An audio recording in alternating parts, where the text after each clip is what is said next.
우리 옆 사람과 인사할까요? 네, 샬롬. 네, 반갑습니다. 네, 반갑습니다. 이렇게 형제들이, 자매들이 함께 하나가 되는 게 참 기쁜 일이죠. 어제 금요 철야 예배 때 제가 드렸던 말씀의 주제가 야곱의 사닥다리라는 주제였습니다. 야곱은 그 장자권을 중심으로 가정에 참 큰 어려움을 경험합니다. 이삭은 에서를, 리브가는 야곱을 사랑했기에 서로가 서로에게 그런 장자권의 축복을 주게 하고 싶어서 이 부부가 서로 소통이 안 되는 거예요. 그러다 보니 가족이 풍지박산이 나고 결국 야곱은 멀리 떠날 수밖에 없는, 그러나 가는 그 길 한복판에 어느 특정한 지역에 1400km나 되는 먼 여정의 어느 지점인지는 알 수 없지만 그 자리에서 하룻밤을 보낼 때에 하나님께서 환상을 통해 하늘에서 문이 열리고 사닥다리가 땅까지 이어져 천사들이 오르락 내리락 하는 모습들을 야곱이 꿈 통해서 보게 됩니다. 여러분, 구원이라고 하는 것은 예수 그리스도의 피로 하나님께서 그 아들을 우리에게 보내주셨던 것처럼 우리가 하늘로 올라갈 수 있는 게 아니기 때문에 하나님께서 직접 그의 아들을 우리에게 사닥다리를 내려주셔서 저와 여러분을 구원케 해주신 줄 믿습니다. 시리에 빠져 있는 야곱도 하나님께서 그에게 나타나 주셔서 그의 이름을 불러주시고 이후에 그곳을 여호와의 집 베델이라 이름하게 되었던 것을 보게 되는데요. 여러분, 우리가 신앙의 그러한 측면에서도요, 우리가 다리를 건너는 것은 참 어렵습니다. 그래서 하나님께서 우리에게 다가와 주셔서 우리로 하여금 다리를 건너와 주셔서 우리로 하여금 신앙의 새로운 결단의 다리를 건너게끔 안내해 주시는 여호와 하나님이심을 우리는 느낄 수 있습니다.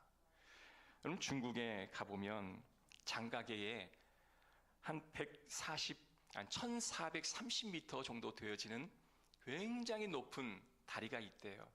이 다리는요, 가보셔서 아시는 분들이 계시겠지만 저는 장가계는 가보지 못했지만 사진에 보니까요, 이 산 등어리에 이렇게 유리로 만든 다리가 있더라고요. 그러니까 1430m의 그 높이를 사람이 허공을 걷는 듯한 그런 유리길을 걸어가는 거예요.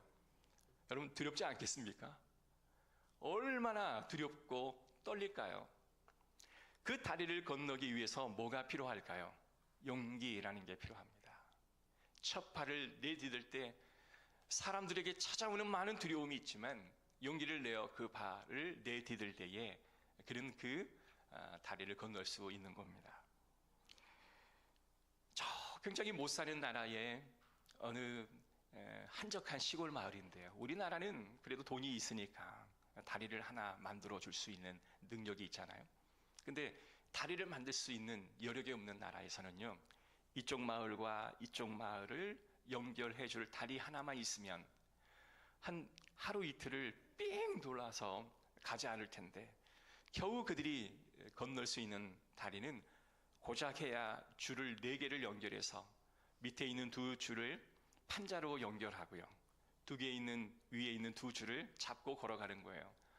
그런데요, 꼭 징검다리처럼 한 판자 한 판자를 건너다가 한 해도 무수히 많은 사람들이 그 급류에 휩쓸려 죽어 나아간다는 거예요.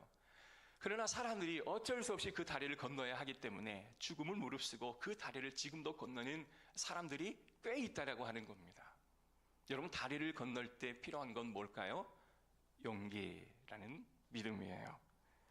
오늘 저와 여러분이 하나님 앞에 나아갈 때 결심이 필요하고 용기가 필요할 줄로 믿습니다. 오늘 그 주제를 이 본문을 통해서 함께 나누었으면 좋겠습니다. 먼저 우리가 어떤 결심이 필요할까요? 우리가 머물러 있던 우리의 죄의 자리에서 예수님께서 우리를 인도하실 생명의 자리로 우리를 이끌어 가시는 거예요.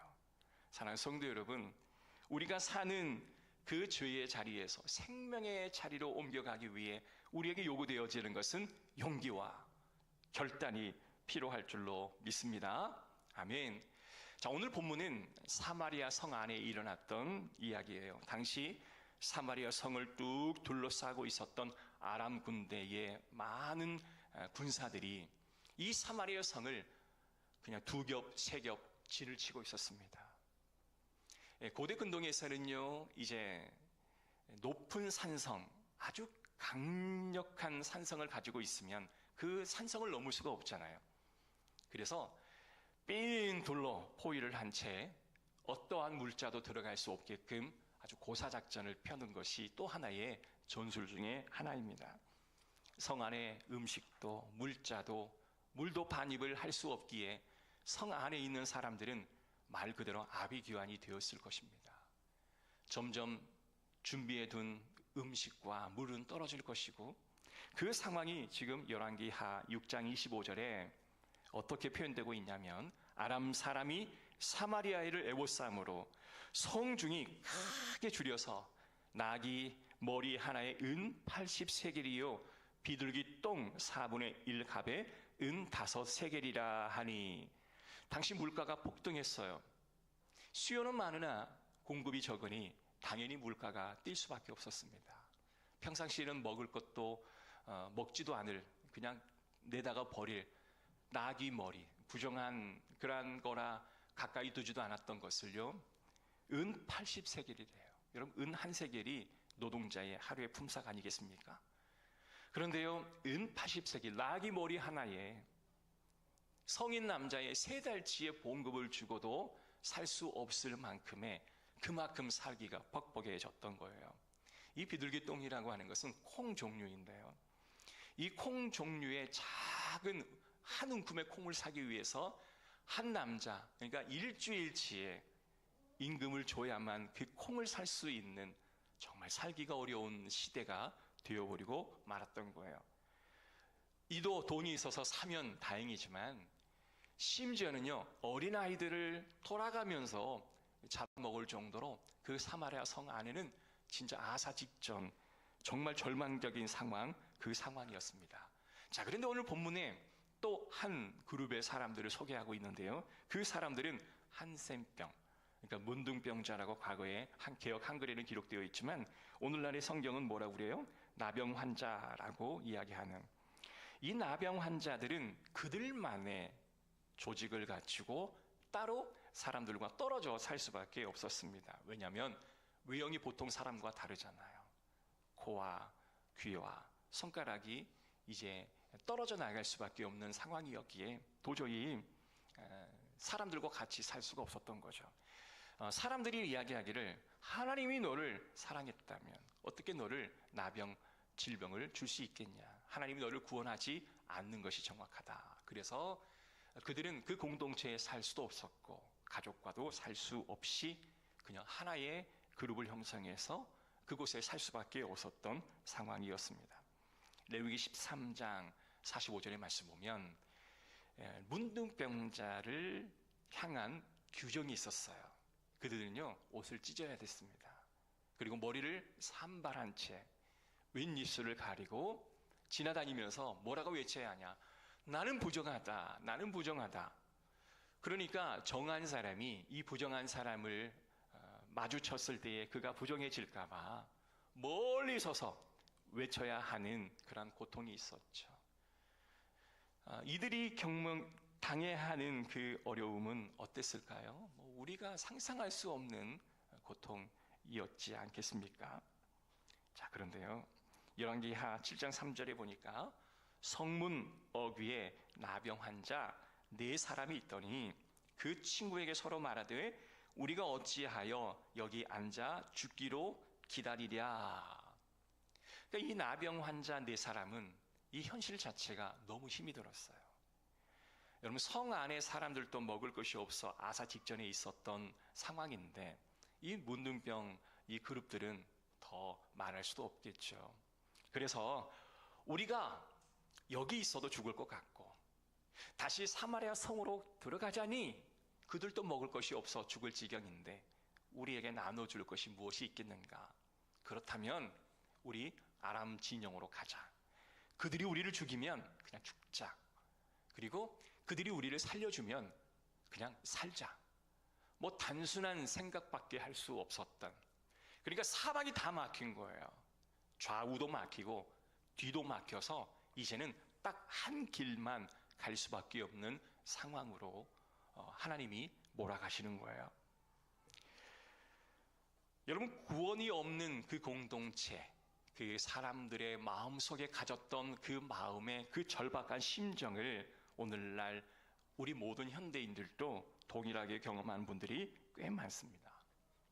여러분, 왜 구약 성경과 신약 성경에는 예수님께서 나병 환자를 치유하고 구약 성경에 나병 환자가 고침받는 이야기가 자꾸 기록되는 것일까요? 나병 환자가 다른 질병에 비해서 많아서일까요? 결코 그렇지 않을 겁니다.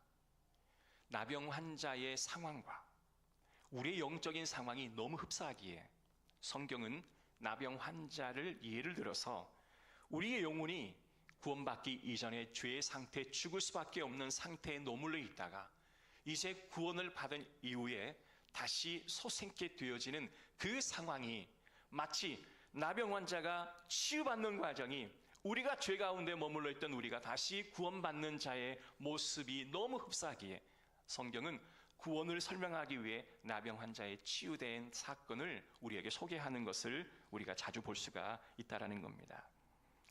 다리를 건너기 전, 하나님을 만나기 전, 우리가 구원받기 이전의 나의 상태는 마치 나병 환자의 그 절망스러운 그 현실, 곧 그 현실이었습니다.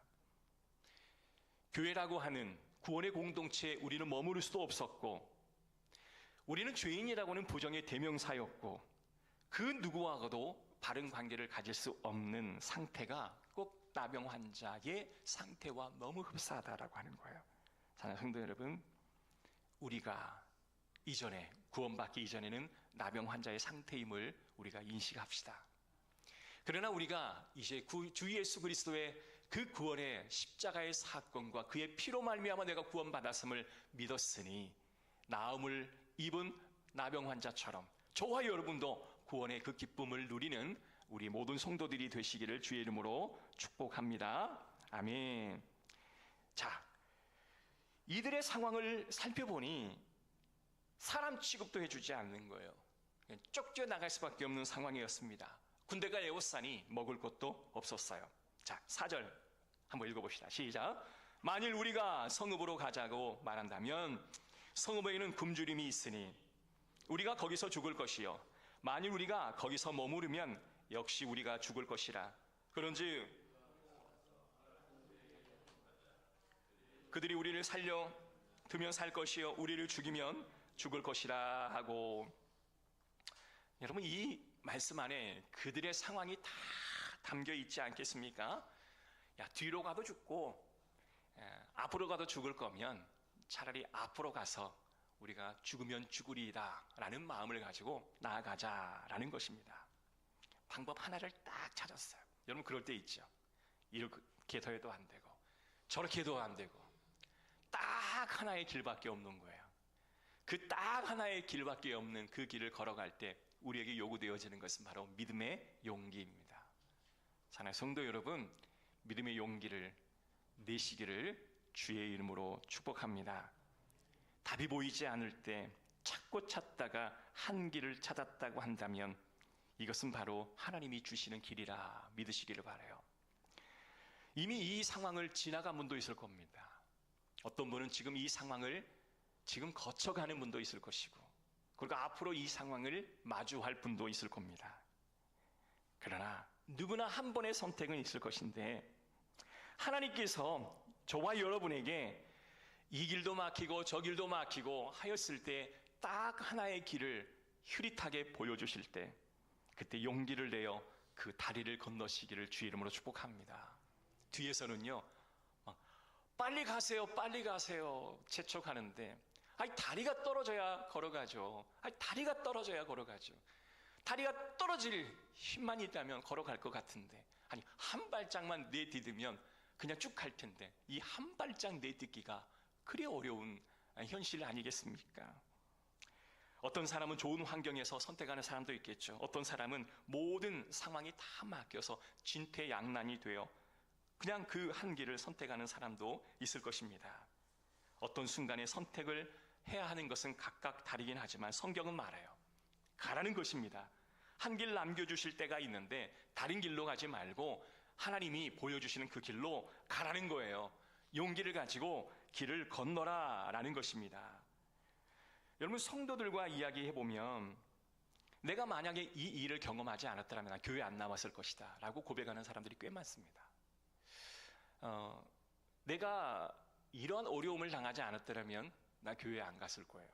그런데 하나님께서 이상하게 나에게 이와 같은 일을 경험하게 하셔서 교회 나가게 인도하셨습니다. 그렇게 고백하는 분들이 꽤 많아요. 정말 사방이 다 막혔어요. 물질도 끊기고 사람도 끊기고 건강도 끊기고 다 길이 막혔어요. 근데 누군가가 어느 날 길을 가는데, 야, 이번 주에 교회 갔다 왔더니 너무 좋았어. 너 한번 교회 한번 가봐라. 그 안에 가보면 목사님이 사람 죽으라는 말 하지 않고 살라는 말씀하는데, 야, 들어보면 꽤 괜찮은 말씀이더라. 야, 사람들이 그냥 죽이라고 성도들이 뭐라 하겠니? 그냥 살리는 그런 말 하지 않겠니? 교회 한번 가봐라. 아니, 지난번에는 그냥 지나쳤던 이야기예요. 그런데 내 상황이 온통 사방에 딱 가로막혀 있는 상황에서 그가 하는 그 말이 그냥 햇살처럼 다가오는 거예요. 아, 그래, 내가 한번 가볼까? 내가 왜 이 생각을 못했을까? 그때 우리에게 필요한 건 뭐예요? 용기. 그 한 발을 내디딜 수 있는 용기입니다. 이 상황을 만나지 않았더라면 나는 교회에 나오지 않았을 텐데, 내가 이런 일을 경험하지 않았더라면 내가 이것을 미처 알지 못했을 텐데, 이러한 일을 경험하고 나니 내가 이것을 깨달았고 내가 교회에 나오게 되었다라고 고백하는 것이죠. 우리가 어려움을 당할 때, 사방이 다 막혀서 진퇴양난의 상황에 처했을 때 우리가 기억해야 할 것은, 하나님은 우리를 망하게 하려고, 우리를 죽이려고 이 상황을 연출한 것이 결코 아님을 우리는 알아야 합니다. 우리는 눈을 들어야 해요. 그리고 남아있는 그 한 길을 우리는 바라보아야 합니다. 왜냐하면 그 한 길을 하나님께서 준비해 주셨기에 우리가 용기를 가지고 그 믿음의 다리를 건너는 것입니다. 어떻게 해요? 내가 죽으면 죽으리이다. 내가 살기 위해 가는 게 아니라 죽으면 죽으리이다. 나를 살려주면 사는 것이고 나를 죽이면 죽는 것인데 내가 죽으면 죽으리이라 라는 마음으로 그 길을 건너가는 것입니다. 여러분, 건너고 나서 어떠한 일이 우리에게 다가올까요? 우리 5절, 6절, 7절인데요. 제가 한번 읽어볼게요. 눈으로 여러분 따라오십시오. 5절입니다. 아람 진으로 가려 하여 해질 무렵에 일어나 아람 진영 끝에 이르러서 본즉 그곳에 한 사람도 없으니, 아니 얼마 전까지만 해도 이 사마리아 성을 둘러싼 무수히 많은 적군들이 그를 둘러싸고 있었습니다. 병기 소리, 이 말의 울음소리, 이 사람들이 웅성거리는 소리가 들려와서 정말 견딜 수 없을 정도의 어려움이 있었는데 갑자기 다 사라지고 없었더라는 거예요. 자, 6절. 이는 주께서 아람 군대로 병거 소리와 말 소리와 큰 군대의 소리를 듣게 하셨으므로, 이게 무슨 말이에요? 지금 이 아람 군사들이요, 환상을 본 거예요. 갑자기 백만 대군과 같은 어마무시한 그런 진영의 그 병사들이 자기 쪽으로 몰려오는 환상을 보는 거예요. 깜짝 놀랐던 거죠. 그 이후에 아람 사람이 서로 말하기를 이스라엘 왕이 우리를 치려하니, 아니 이 사마리아 성 안에 이 사람들이요, 우리를 치려고, 이 아람 군사들을 치려고 용병들을 요청해서 그들이 지금 우리에게로 몰려오는구나. 햇사람의 왕들과 애굽 왕들에게 값을 주고 그들을 우리에게 오라 하였다 하였고. 자, 여러분, 이게 바로 그들이 도망친 이유를 성경은 기록하고 있어요. 자, 7절. 해질 무렵에 일어나서 도망하되 그 장막과 말과 나귀를 버리고 진영에 그대로 두고 목숨을 위하여 도망갔음이로라. 얼마나 급했으면 말과 모든 것을 다 놔둔 채 그냥 목숨 하나 유지하기 위해 도망갔을까요? 하나님께서 그 모든 환상을 통해서 이 상황을 만들어 주신 거예요. 자, 8절입니다. 그 나병 환자들이 진영 끝에 이르자 한 장막에 들어가서 먹고 마시고 거기서 은과 금과 의복을 가지고 가서 감추고 다시 와서 다른 장막에 들어가 거기서도 가지고 가서 감추니라. 여러분 어떻게 되었습니까? 아니 죽으면 죽으리라 라는 마음으로 건너갔는데요, 거기에는 자신을 해야 할 병사는 한 사람도 찾아볼 수가 없고 은과 금과 의복과 먹을 것이 가득하였다라는 겁니다. 떠나기 전에는 최악이었어요. 사람 취급도 받지 못하고 모든 길들은 다 막혀 있었습니다. 한 길 쫓아갔더니 어떤 일이 났을까요? 아니 갈 때도 기쁜 마음은 아니었어요. 갈 때도 여기 가다가 죽는 게 아닌가? 여기 가다가 나를 그냥 문둥병자라고 괄시는 하지 않을까? 이런 불평과 불안한 마음으로 갔을 수 있습니다. 그러나 용기를 가지고 갔을 때에 놀라운 영광의 은혜를 체험하게 되는 겁니다. 할렐루야. 자, 요한복음 10장 10절에 내가 온 것은, 예수님이 다리를 건너온 것은 양으로 생명을 얻게 하고, 자, 생명은 예수 믿고 천국 가는 이 정도가 아니라 더 풍성히 얻게 하시는 것이라, 우리가 상상할 수 없는 하나님의 축복을 경험하게 하셨다라는 거예요. 할렐루야. 아멘. 여러분, 예수 그리스도를 믿는 믿음은 용기를 내는 믿음입니다. 때는 용기의 결단이 필요로 하고 그 길을 갔을 때 하나님 풍성한 것으로 우리를 채우신다라고 하는 희망의 메시지인 겁니다. 언제 여러분 다리를 건너갈 것입니까? 용기 내어 그 진영으로 걸어가는 저와 여러분의 은혜가 있기를 주의 이름으로 축복합니다. 하나님의 초청에 응하지 않는 분이 있다면 용기를 내어 그 초청에 응하시기를 주의 이름으로 축복합니다. 오늘 이 자리에 예배를 드리고 있는 분들 가운데서도 이 은혜의 다리, 믿음의 다리를 건너지 못한 분이 꽤 있어요. 내가 예수 그리스도로 말미암아 구원받았습니다라고 하는 이 확신이 없는 분이라고 한다면 하나님이 여러분에게 초청을 하시는 거예요. 여러분 그 초청에 응하셔서 그 믿음의 다리를 건너시기를 주의 이름으로 축복합니다. 자, 9절인데요. 자, 건너왔어요. 누렸어요. 그런데 하나님께서 또 다른 명령을 우리에게 허락해 주시네요. 이 명령을 잘 듣기를 바랍니다. 9절입니다. 시작. 나병 환자들이 그 친구에게 서로 말하되 우리가 이렇게 해서는 아니 되겠도다. 오늘은 아름다운 소식이 있는 날이거늘 우리가 침묵하고 있도다. 만일 밝은 아침까지 기다리면 벌이 우리에게 미칠지니 이제 떠나 왕궁에 가서 알리자 하고, 이들이요 먹을 것을 잔뜩 배에 채웠습니다. 은과 금을 자기의 소지품에 다 놓고 자루에 놓고 자기가 거처하는 곳에다가 다 쌓아두었어요. 또 다시 와서 쟁기고 또 쌓아두었습니다.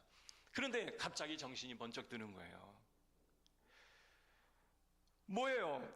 이것만 하다가 이건 아닌 것 같은데 라는 생각이 번쩍 드는 거예요. 이 세번용으로 이 부분을 우리가 옳은 일을 하고 있지 않다라는 것이 이 번역본이에요. 막 물건을 챙기고 있어요. 막 먹을 걸 먹고 있어요. 야, 이게 옳은 일이 아닌 것 같은데, 뭔가가 옳은 일이 있을 것 같은데, 이 생각이 번쩍 드는 거예요. 그럼 이게 은혜입니다. 아멘? 이게 은혜예요. 우리가 하나님을 알지 못하는 죄인의 길에 있을 때에 하나님께서 다리를 놔주셔서 구원의 길로 우리가 넘어갔어요. 근데 구원의 길을 넘어갈 때 중심 뭐였냐? 나였어요. 나의 아픔, 나의 고통, 나의 아픔이었어요. 우리의 가정, 우리의 가정의 고통, 우리의 가정의 어려움이었어요. 그런데 다리를 건너고 예수 그리스도께 주시는 그 풍요로움을 경험하고 난 다음에는 나의 가정이 아닌 그들이 보이기 시작한 거예요. 사마리아 성 안에 사는 그들이 눈에 들어오기 시작한 거예요. 여러분, 그들은요 내게 아픔을 주었던 사람들이에요. 그들은요 내게 슬픔을 주었던 사람이에요. 그 누구에게 물어봐도 그들을 생각하지 않는 게, 여러분 이게 나쁜 게 아니에요. 당연한 거예요. 그만큼 받았으니 그만큼 되어주는 것은 아무리 이상한 게 없어요. 근데 참 이상하죠. 구원의 선물을 받으면 나와 나의 가정에 머물고 국한되어지는 삶이 아니라 그들을 생각하는 거예요. 성 안에서 아무것도 먹지 못하고 자기의 자녀를 정말 돌아가면서 잡아먹는 그 처절함에, 그 상황에 처한 그들이 눈에 들어오게 되는 거예요. 이게 바로 은혜입니다. 내 시야에 그들이 보여지는 것이 은혜입니다. 성도 여러분, 주의 백성은 이 자리에 앉아 있긴 하지만 하나님이 준비하신 그 구원의 다리를 반드시 건너셔야 합니다. 건너셔서 주님이 준비하신 그 풍요로움을, 정도의 차이는 있겠지만 누렸다고 하신다면 이제 여러분 또 다른 다리를 건너셔야 하는 겁니다. 제사장이라는 뜻은 다리를 놓는 사람입니다. 여러분들이 세상에 머물러 있을 때 믿음의 다리가 여기입니다 라고 다리를 건너서 여러분을 그 다리로 옮겨가게 하는 것이 바로 제사장입니다. 그래서 때로는 여러분에게 이렇게 하세요, 저렇게 하세요 라고 말할 때가 꽤 많죠. 이게 바로 제사장의 역할이라고 하는 겁니다. 자, 그런데요, 제가 여러분에게 전도하십시오, 다리를 건너는 것은, 또 다시 다리를 건너는 것은 전도입니다 라고 말하면 여러분들이 많은 이야기 중에 대부분이 뭐냐면, 목사님, 내가 아직 준비가 덜 되어 있습니다. 내가 준비를 하고 나서 전도하면 안 될까요? 라고 이야기합니다. 자, 그러면 제가 기다리죠.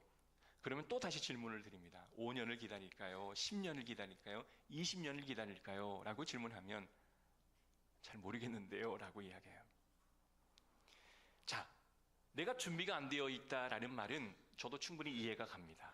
자, 준비가 안 되어 있다라는 것은 뭐가 준비가 안 되어 있다라고 하는 것일까요? 성경을 모르는 거예요. 그리고 말씀도 내가 잘 모르고 내가 기도도 못해요. 그리고 모든 사람들이 저 사람의 믿음은 참 좋아, 내가 저렇게 되고 싶어 라고 말을 들을 용기가 없는 거예요. 내 삶이 그렇다라고 하는 거예요. 틀린 이야기는 아니지만 여러분, 5년, 10년 지나고 우리 장로님, 권사님, 안소리 입사님처럼 되면 전도 잘할 수 있을까요? 여러분, 목사는 설교로 다리를 놓는 사람인데요, 저도 이 설교 준비를 위해 꽤 오랜 시간을 이제 심혈을 기울여서 하나님 앞에 기도함으로 준비를 하죠. 근데 완벽한 설교를 했다라고 스스로 생각할 때가 단 한 번도 없는 거예요. 내가 완벽했기에, 내가 완벽하게 준비되었기에 설교를 하는 것일까요? 그렇지 않습니다. 내가 오늘의 이 삶에 때론 어렵기도 하고, 때론 기쁘기도 하고, 때론 내가 경험했던 아주 소소한 체험이 아주 작고 보잘것없는 체험이라 할지라도 하나님은 그것을 사용하셔서 복음을 전할 다리의 역할을 감당하라고 명하시는 겁니다. 여러분들이 복음을 전할 수 있는 준비 전혀 안 돼 있는 것 사실이죠. 시간도 없고 마음도 여유가 없고. 그러나 하나님께서 우리에게 뭐라고 말씀하시냐면, 너 언제 준비될래? 10년, 20년 후면 되겠니? 라는 질문을 우리에게 주실 겁니다. 자, 9절과 10절에 있는 말씀으로 답을 얻읍시다. 함께 있습니다. 시작. 나병 환자들이 그 친구에게 서로 말하되, 우리가 이렇게 해서는 아니 되겠도다. 오늘은 아름다운 소식이 있는 날이거늘 우리가 침묵하고 있도다. 만일 밝은 아침까지 기다리면 벌이 우리에게 미칠지니 이제 떠나 왕국에 가서 알리자 하고, 가서 성읍 문지기를 불러 그들에게 말하여 이르되. 자, 여기 보면 9절 후반절에 보면 떠나, 여기에 동그라미 한번 그어보시고요. 10절에 보면 가서, 동그라미 불러, 동그라미 말하여. 이 네 가지 동사가 짧은 한 문장 안에 집어 들어가 있습니다. 성경에서 이렇게 동사를 연거푸 기록한 이유가 뭘까요? 자, 동사와 동사 사이에 어떤 시간적인 여유가 없어요.